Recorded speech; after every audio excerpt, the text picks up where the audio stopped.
Мин Бикбай Насырьянов. 1971 елдан 10 гыйнварында Мәхмүт авылында яшәүче Батыр Ныгаман улы менән Фәрдәнә Сибәгать кызының 4нче балалары булып дөньяга килгәнем. Аҙаҡ минән һуң 3 тыуған. Шулай итеп, беҙҙең ғаиләлә 7 бала булғанбыҙ. 1972 елда Мәхмүт 3 йылдыҡ мәктәбенә 1 класҡа уҡырға барҙым.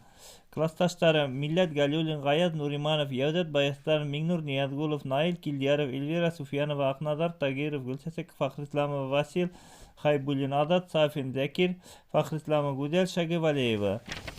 1981 елда Әбделмәмәт 8 йыллыҡ мәктәбенең 4 классына уҡыуға барҙыҡ.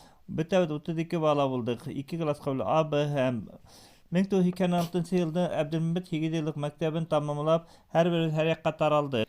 1986 елда СПТУ 93-кә уҡырға индем. Классрум Степанова Мария Николаевна, мастер Мухутдинов Таңатар.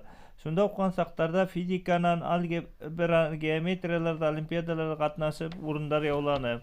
Спорт менән дә ихлас шөғөлләндем. Көрәш буйынса ла үҙемдең категорияларҙа 1-нсе урындарҙы яулап йөрөнөм.